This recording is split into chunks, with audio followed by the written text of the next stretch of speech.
યાર્ડમાં મગફળીના વાહનની કતાર જોવા મળી રહી છે। ચાલુ વરસાદ વચ્ચે વાહનોની કતાર જોવા મળી રહી છે અને લાઇનમાં ઊભા રહેવા માટે ખેડૂતો મજબૂર બન્યા છે।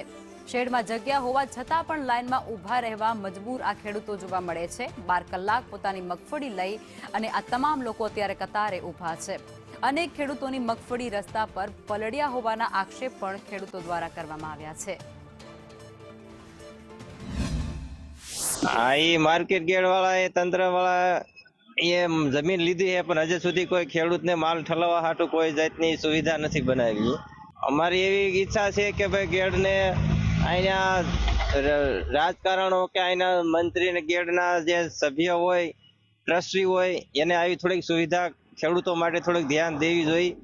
10 वागे अमे आव्या था रात्रे અને લાઈનમાં ગાડીઓ રાખી છે, ગાડીઓ ઢાકેલી છે, છતાં માલ પલળે છે પણ યાર્ડની વ્યવસ્થા કોઈ નથી કે અંદર જઈ શકે એવી અને જમીન પણ લીધેલી છે પણ એ લોકો કઈ શેડ બેડની કઈ વ્યવસ્થા કરતા નથી। એને દરેક દલાલને કહેવામાં આવ્યું હતું કોઈ પણનો વેપારી કે કોઈ પણનો ખેડૂત આવે એને એ રીતે માલ ઢાંકીને જ લાવવાનું કહેવામાં આવ્યું હતું પણ છતાંય જો એવી રીતે પૂછા વગર આવ્યા હોય તો એ લોકો એવી રીતે ઓલું થતું હોય। બાકી દરેકને ખેડૂતને જાણ કરવામાં જ આવેલ છે કે ભાઈ જગ્યા હોય તો જ ઉતારવા દેવામાં આવશે। હવામાન વિભાગ દ્વારા જે કમોસમી વરસાદની આગાહી કરવામાં આવી હતી ત્યારે જસદણ એપીએમસી દ્વારા જે કોઈ એની બેદરકારી સામે આવી છે ત્યારે જે શેડ છે શેડની અંદર પાણીમાં જે છે તે ખેડૂતોનો માલ ઉતારવામાં આવ્યો છે। જે પ્રમાણે શેડની અંદર પાણી ભર્યું છે ત્યાં માલ ઉતારવામાં આવ્યો છે। ખેડૂતોનો માલ એક તરફથી જે પોતાના ખેતરમાં પલળી ગયો હતો ત્યારે ફરી જે પોતાનું જે શેડની અંદર ઉતારવામાં આવ્યો છે ત્યાં પણ પલ્લેલામાં ઉતારવામાં આવ્યો છે ત્યારે ભાવ જે છે તે